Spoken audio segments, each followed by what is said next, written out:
अगर आप मुझसे पूछेंगे पूरी इंडियन हिस्ट्री में अगर मुझे एक व्यक्ति के पैर छूने हो तो मैं कबीरदास को चुनूंगा कि वो परमात्मा कबीर साहब है। सबसे सर्वशक्तिमान यही परमात्मा है और ये हमारे सब पापों का नाश कर सकता है। बाकी ना ब्रह्मा जी कर सकते, ना विष्णु जी, ना शिव जी, ना गणेश जी, ना राम, ना कृष्ण, और न ही ये ब्रह्म और न परब्रह्म यानी अक्षर पुरुष।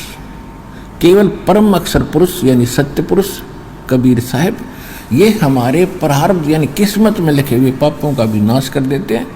और जो पहले के संचित कर्म जिनके आधार से हम आगे 184 प्रकार के प्राणियों के शरीरों में हमने दुख उठाना था, वो मूल वो संचित को कर्म है, उसका मूल 84 लाख योनियों में जाने का। तो परमात्मा उनको भी फूकेंगे, उनको भी नाश करेंगे। करम भरम ब्रह्मंड के मैं पल में करहूं नेश, जिन हमारी दुहाई दी सो करो हमारे पेश, कबीर साहब कहते हैं। फिर कहते हैं जब ही सतनाम हृदय धरो। हृदय धरो का मतलब है जो हृदय से मान लिया कि सचमुच ये मंत्र है, गॉड गिवन है, तो परमात्मा का दिया हुआ, भगवान का बताया हुआ, और उसकी प्यारी आत्माओं जिनको हम महान संत मानते थे उन्होंने यही जाप किए, तो ये हृदय में तब समाएगा कि सचमुच हम जो साधना करें फाइनल है। इसके अतिरिक्त पृथ्वी पर कोई भक्ति नहीं है जो श्रेष्ठ है। तो जब कहते हैं जब ही सतनाम हृदय धरो और भयो पाप को नाश, तभी नाश हो जाएगा सब पापों का। और जैसे चिंगारी अग्नि की और पड़े पुराने घास, तो 1,00,000 टन सूखा घास पड़ा हो और उसमें एक माचिस की सीख जला कर उसमें लगा दे, उसने सारे न जला कर राख कर देगी और चलेगी फिर तेज आंधी उस स्थान को भी साफ कर देगी। ऐसे आपका पुराना घास यानी पुराने संचित कर्म धर्मराज के दरबार में आपके अकाउंट में ढेर सारे बिना गिनती के, तो मालिक उनको भी फूकेगा। तभी तो 84 लाख योनियों में जाने से हम बचेंगे। और आने वाले जीवन, इस जीवन में जो दुख हमारे कर्म के होंगे, पिछले संस्कार हैं ये, पिछले संस्कार से आज सुखी है, जिस नकली सुख को हम सुख मानते हैं, और पिछले संस्कारों से पापों से हम दुखी। तो परमात्मा इस प्रारब्ध के पाप को भी नाश करेगा। तो तभी हम इसलिए भगवान की खोज करते थे कि हम पर कोई आपत्ति ना आवे और हमारे बच्चे भी सुखी रहें, हम भी सुखी रहें, ठीक ठाक अपना जीवन निर्वाह करें और भक्ति जरूर करें। तो पहले तो हम केवल कहीं जाते थे तो जैसे ये होता था बिजनेस में अच्छा लाभ हो, बच्चे सुखी हो, बस दैट्स ऑल। अब हमें वास्तविकता का ज्ञान हुआ कि मोक्ष पहले हो, छोटा मोटा कष्ट भी बेशक बना रहे पर मोक्ष हो, तो कष्ट भी नहीं होने देंगे भगवान। जब मोक्ष देंगे तो कष्ट युक्त व्यक्ति भक्ति कैसे करेगा? और घना सुखी हो गया तो भी भक्ति नहीं करता, ये भी परमात्मा ने खूब मालूम है, वो बालक नहीं है। तो परमात्मा कहते हैं कि जिस समय आप हमारी शरण में आ जाते हो, परमात्मा कबीर जी की शरण में, तो उस समय आपको ये दृढ़ विश्वास कराना अनिवार्य है कि कबीर भगवान है, इसके अतिरिक्त पृथ्वी पर कोई परमात्मा नहीं और इससे अतिरिक्त कोई सत साधना नहीं जो सतलोकासन वाला जिला हिसार में ये दास प्रदान कर रहा है। तो उस दिन आपका हाथ पकड़ लिया भगवान ने, और समर्थ जिसका साथ देता है वो छोड़ता नहीं। फिर तो सबसे पहले आपने परमात्मा पर विश्वास दृढ़ करना पड़ेगा। कुछ भगत तो ऐसे आते हैं, टीवी किसी ने बता दिया कि उस टीवी में देखो बड़े लोग सुखी हो रहे हैं, और वो एक बार देखते ही भाग लेते हैं, बस हम तो ठीक होने जा रहे हैं। इस उद्देश्य से यहाँ आने की कतई आवश्यकता नहीं कि हम ठीक होने जा रहे हैं। उसके साथ साथ इंटरव्यू जो भक्तों के अनुभव आते हैं उसके साथ साथ ज्ञान भी बहुत बताते हैं, उस पर भी ध्यान देना चाहिए आप जी ने कि हम उद्देश्य क्या ले रहे हैं, ये सुख देने का। तो सबसे पहले यहाँ आने वाले भक्त को ये जान लेना चाहिए कि हम मोक्ष देते हैं, हमारा ठेका मोक्ष देने का है। यहाँ पर हमारा मूल जो काम है, आपको जन्म जन्म असंख्य जन्मों के संकट से, इस दीर्घ रोग से, जन्म और मृत्यु के रोग से छुटवाने का हमारा मूल काम है। बाकी रहे जो कष्ट हैं आप पर, ये भी निवारण करने पड़ेंगे जब आपसे भक्ति करानी है भगवान ने। तो संकट में भक्ति हो नहीं सकती, लेकिन थोड़ा बहुत संकट भगवान जानकर रखते हैं, क्योंकि सुखी होते ही जीव भगवान बोलता है। ये ऐसी बुरी आदत है हमारी। तो परमात्मा क्या बताना चाहते हैं कि जब ही सतनाम हृदय धरो और भयो पाप को नासे, जैसे चिंगारी अग्नि की बाई पड़े पुराने घासे। आपके संचित कर्म समाप्त होंगे, और फिर जब संचित कर्म यानी पाप कर्म आपके हृदय में बेचैनी पैदा किए रखते हैं, और जब इस मंत्र के जाप से, आशीर्वाद से, धर्म कर्म जो आपको बताए जाते हैं, सब से मिलकर ही वो नॉर्मल होंगे। जैसे कपड़ा ज़्यादा मैला हो जाता है, तो उस ज़्यादा मैला है तो कुछ तो इतना ही मैल होता है। जैसे कई भक्त ये सोचते हैं कि एक भक्त कह रहा था मैं यहाँ आया, आते ठीक हो गया। दूसरा कह रहा था मैं तीसरी बार में मुझे राहत मिल गई। एक कहता मैं 6 बार आ लिया, मुझे राहत मिल नहीं रही। ये उसकी भूल और अज्ञानता है। जैसे किसी का कपड़ा थोड़ा मैला है तो पानी में डाल दो, धूल धाल लग रही है, तुरंत उतर जाएगी, साफ हो गया। और जिसका उससे अधिक कुछ मैल लगा है तो साबुन प्रयोग करना पड़ेगा। एक बार भी ना हो तो 2 बार धोना पड़ेगा, और तीसरी बार भी धोना पड़ सकता है। जब मैल घना होता साबुन सुबुन फिर भी लाना पड़ जाए, लेकिन तरीका यही है उसको साफ करने का, और कोई तरीका है ही नहीं। वो एक बार में साफ होता है, 2 बार में होता है, चाहे 100 बार में होता है। कहने का भाव ये है कि जब पहले ज्ञान समझें, फिर सब समाधान से परिचित हों कि इसके अतिरिक्त कोई साधना नहीं, इसके अतिरिक्त कोई भगवान नहीं, और कोई पृथ्वी करने वाला नहीं। और ये शंका तो पहले सब जगह घूम फिर के फिर बाद में आया करो, यहाँ पर जल्दी काम बनेगा। और यहाँ से फिर भटक कर कहीं और जाते हैं, फिर मालिक देर से सुनता है उनकी, ये और दिक्कत आ जाती है। हम प्रत्येक सत्संग में आपको सूचना देने की कोशिश करते हैं कि पहले आप ये फैसला कर लो कि इस पृथ्वी पर कोई और भक्ति नहीं और भगवान नहीं, और फिर सच्चे दिल पे भक्ति करो। फिर देखो ऐसे ऐसे सुख है परमात्मा, आप सोच भी नहीं सकते। भगवान ऐसे सुना करते, ऐसे करता, और आपको होया करेंगे डेली। तो क्या बताते हैं कि जब आपका अंतःकरण साफ हो जाएगा, फिर आपके हृदय में भगवान की चर्चा सुनकर आंखों में आंसू आया करेंगे। जरा से भी मालिक की महिमा कभी चलेगी, आंखें भर आया करेंगे आपकी। तो वह प्रेम की पवन चल पड़ी। तो फिर क्या कहते हैं, जैसे सूरज के आगे बदरा और ऐसे कर्म छयारे, और प्रेम की पवन करे चितमंजन, फिर झलके तेज नयारे। जैसे आत्मा और परमात्मा के बीच में हमारे पाप कर्मों के बादल छा गए, और ये वास्तविक लाभ हमें प्राप्त नहीं होने दे रहे। जैसे सूरज का आगे बादल होते हैं, तो सूर्य का जो प्रकाश प्रॉपर हमारे पास नहीं आ पा रहा, तो हम उससे वंचित हैं। ना कपड़े सूख पाते, ना और कोई वस्तु ठीक से सेट हो रही, गिल्ली गिल्ली पड़ी है। तो जब हवा तेज चलेगी, बादल छट जाएंगे, हट जाएंगे, फिर सीधा प्रकाश हमें प्रॉपर पूरा प्रकाश उसका सूर्य का प्राप्त हो रहा है, उसका लाभ शुरू हो गया, फिर जो चाहिए था। इसी प्रकार कहते हैं, जैसे सूरज के आगे बदरा ऐसे कर्म छयारे, और प्रेम की पवन करे चितमंजन, फिर झलके तेज नयारे। तो इस प्रकार आप जी निर्मल हो गए। आप हमने असंख्य जन्मों से अपना अंतःकरण रूपी ये कपड़ा घड़ा मैला कर रखा है, और इतना मैला कर लिया कि जैसे कोई वर्कशॉप पर मिस्त्री के कपड़े होया करे। उन कपड़ों का कलर तो छोड़ न्यू भी नहीं पता ये कपड़ा है चमड़ा है, इतने काले हो जाते हैं।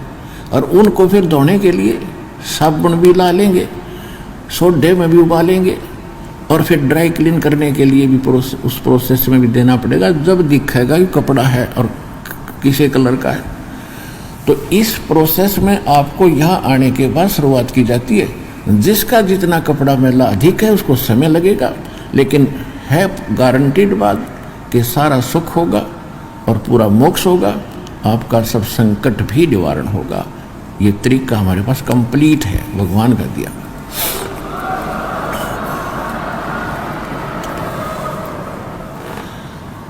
और कोई भक्त कहते हैं हम 4 बार आ लिए हैं, हमें कोई राहत मिल नहीं रही। और कई भक्त अधिकतर कहते हैं, कहने लगे जी कैंसर का रोग था वो तो कति ठीक हो गया, एक थोड़ा सा हाथ में दिक्कत है। कोई बात ना बेटा, जब भगवान ने इतना भयंकर रोग ठीक कर दिया, हाथ वाली दिक्कत उसके लिए क्या बड़ी है, पर इसने करेगा अपने हिसाब से। अगर सारे कब ठीक कर दिए फिर वह बकवाद शुरू हो जाएंगी। तो ये थोड़ा सा तो रखना पड़ेगा तुम्हारे यहाँ, ना तुम भाग जाओगे फिर काल के पाले में। परमात्मा कहते हैं सुख के माथे पत्थर पड़ो, जिसते नाम हृदय ते जावे, और बलिहारी उस दुख के जो पल पल नाम रटावे। कि हे परमात्मा इतना सुख भी ना देना जिससे आपकी भूल पड़े, आपका नाम की याद ना रहे। आग लगे से सुख के भगवान बताना चाहते हैं, और इतना दुख भी दिए रखना तेरी याद बनी रहे। तो ये परमात्मा का काम है। जब आप इसके ऑपरेशन थिएटर में आ गए, जन्म मरण के रोग काटन का ये एकमात्र ऑपरेशन थिएटर है सतलोक आश्रम बरवाला, जिला हिसार में। तो उसके उस रोग का नाश करने के लिए पहले सारी सेटिंग करनी पड़ती है। जैसे शुगर बढ़ रही है, पहले उसने ठीक करेगा डॉक्टर, या कोई और दिक्कत है पहले उसको पूरा करेगा। तो मोक्ष प्राप्ति से पहले आपके ऊपर जो जो संकट हैं उनको सेट करेंगे, तभी तो ये मोक्ष का ऑपरेशन होगा। तो जो दुख तुम्हारे ऊपर है पहले इनको ठीक करेंगे, अवश्य करेंगे, फिर समय बेसिक लग जाएगा, अपने हिसाब से करेंगे। और किसी के कोई ऐसा दिक्कत है नहीं तो सीधा ऑपरेशन हो जाता उसका। तो ये एक साइंटिफिक तरीके से भी आपने इस अध्यात्म मार्ग को, ये भी विज्ञान है, इसको तत्व ज्ञान कहो, विज्ञान कहो, मूल ज्ञान कहो, ये अध्यात्म विज्ञान है। इस तरह परमात्मा अपने हिसाब से करेगा। तो इस प्रकार आपने जल्दी नहीं मचानी चाहिए। अब जैसे कई कहते हैं जी हमने ज्योति भी बोल यज्ञ भी करा दिया है, हमने एक पाठ भी करा दिया है, अभी भी कुछ घर में थोड़ी बहुत दिक्कत चली रही है, तो पुण्यात्माओं ये विचार करना चाहिए। कई भक्त दिक्कत ऐसे बिना ज्ञान के विचलित हो जाते हैं।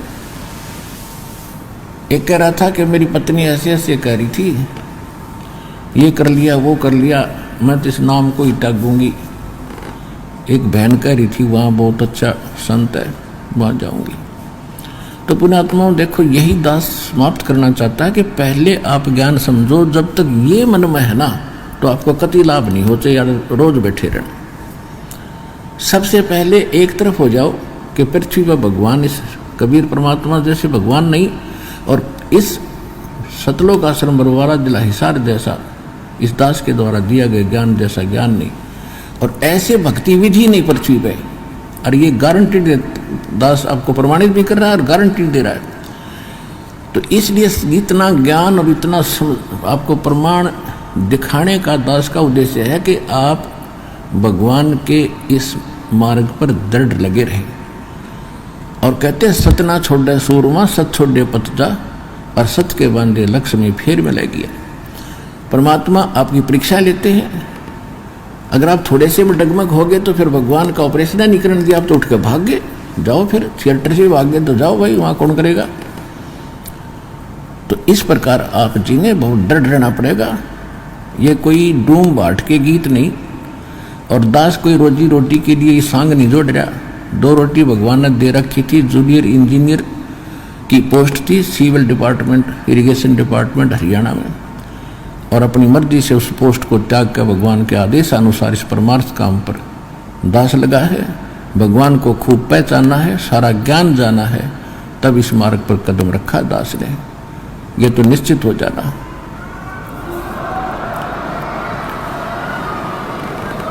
ये निश्चित हो जाना, दास तो शब्द कहेगा भगवान का होगा, दास का नहीं होगा। आपको विश्वास कब होगा? वो आपकी बुद्धि व बालकाली कद समाप्त होगी, उसके इंतजार है। जो हमारे शिष्य हो गए हैं, नए नए आए हैं, पुराणों की तरह खत्म होगी यह शंका। नए नए जो बच्चे हमारे बने हैं, नाद के जो बच्चे हैं हमारे, दो प्रकार से संसार बताया है। एक तो माता पिता से बनता है, उसको बिंद कहते हैं, बिंद का परिवार। और एक नाद के बच्चे होते हैं जो परमात्मा से दीक्षा ले ले, गुरु जी से दीक्षा जो ले लेते हैं, तो वो गुरु जी के बेटा बेटी हो गए उस दिन से, जिस दिन उन्होंने नाम लिया, उस दिन उनका जन्म है। तो आज जो पुराने बच्चे हैं, बड़े काफ़ी समय से दीक्षित हैं, वो तो सब समझ चुके हैं, वो तो निरसंशय हो चुके। जो नए बच्चे हैं, दीक्षा ले भी ली है, साल डेढ़ साल हुआ है, ज्ञान अभी पूरा समझ में आया नहीं है, तो बालक है अभी। अब जैसे बालक कोई पेन उठा लेता है और उस पेन को उठा के अपने पिताजी से पूछता है, पापा जी ये क्या है? वो कहता है बेटा पेन है। वो कहता है कि पेन है, पेन है। वो करता करता उसने रख देता है, क्योंकि वो ना तो ये भी उसकी बुद्धि इतनी नहीं कह सोचता कि पिताजी से जो पूछ रहा हूँ ये गलत बता रहा है, इतनी उसकी बुद्धि काम नहीं कर रही पिताजी कह क्या रहे हैं। वो ए करता, ना तो वो नकारता है कि पिताजी गलत बोल रहे हैं, और ना उसका समझ मारियो कह रहे हैं क्या चीज़ है, इसने पेन कह रहे हैं। तो जब वो बच्चा थोड़ा सा बड़ा हो जाता है तो उसकी मिट जाती है, और फिर उसको कहते हैं बेटा वो पेन ला उठा के, बेटी भाग्या जाता है, पेन उठा के लाता है। उस दिन उसकी मिट गई।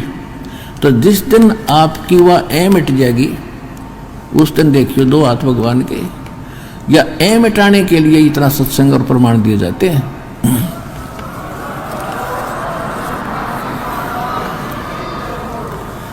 तो क्योंकि आप हमारे बच्चे हो गए, शिष्य हो गए, आपको इतना तो ज्ञान हो गया कि जो गुरु बोलते हैं वो सत्य है। लेकिन उन नकली गुरुओं के पास वह सत्य भी नहीं थी, गुरु भी असली हो, असली गुरु ही सत्य बोलते हैं। तो इस पूरे पृथ्वी ब्रह्मांड में, 21 ब्रह्मांड में, इस पृथ्वी पे आज सत्य भक्ति बताने वाला, सच्चा ज्ञान देने वाला कोई संत नहीं है इस दास के अतिरिक्त। या आज ये मिट जाओ आपकी, चाहे 2 वर्ष के बाद मिटेगी, सच्ची पावेगी, नो की नो। और जब ये मिट जाएगी तभी भक्ति आपकी प्रारंभ होगी। गीता अध्याय नंबर 2 के श्लोक 53 में कहा कि अर्जुन, जब भिन्न भिन्न प्रकार के विचलित करने वाले वचनों से तेरी बुद्धि हटकर एक तत्व ज्ञान, परमात्म ज्ञान पर स्थिर हो जाएगी, तब तो तू योग को प्राप्त होगा, तब तो तेरी भगत बनेगा और भक्ति स्टार्ट होगी। ना तो डगमग आदमी कभी भक्ति कर ही नहीं सकता। तो यहाँ परमात्मा भी कहते कह कि विष्णु भी साधो, मैं तो हूँ विश्वास में। और विश्वास दास करा कर छोड़ देगा कि कबीर इज गॉड, क्योंकि सारे प्रमाण है, शिक्षित है, सब सदग्रंथ हमारे पास है। ऐसे मालिक ने इंस्ट्रूमेंट दे दिए कबीर भगवान ने बनवा के, घर बैठे देखो, मोबाइल में देखो, अपने डाल कर सत्संग, और 6 जगह मिलाओ, किसी से प्रमाणित करवाओ।